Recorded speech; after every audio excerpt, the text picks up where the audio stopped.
komisije zadovoljni, kajti poročilo je dobronamerno, hkrati nas pa ves čas opozarja, da vse to, kar smo navedli v reformnem programu, moramo tudi izvesti.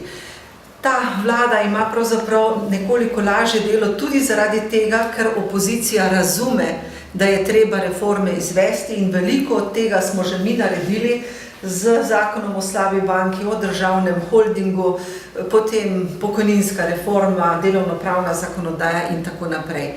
Vlada ima še veliko dela z izvedbo teh reform, hkrati pa imajo veliko dela tudi druge veje oblasti, saj opozarja na boljše delovanje sodstva, na odpravo administrativnih ovir, torej na boljšo zakonodajo in podobno.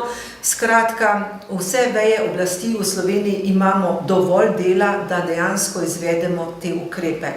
To poročilo je pa pomembno tudi zaradi tega, ker v Sloveniji so se vedno vnele polemike, ko smo, ali pa je ena vlada nekaj predlagala, vsi smo bili zelo pametni, vsi smo imeli boljše, drugačne predloge.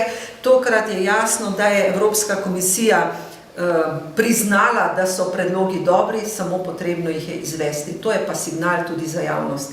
Stroka je sicer ves čas že podpirala te reformne ukrepe, in samo pri izvedbi se je pa vedno zataknilo. Nova Slovenija ne bo ovira, Nova Slovenija bo ukrepe podpirala.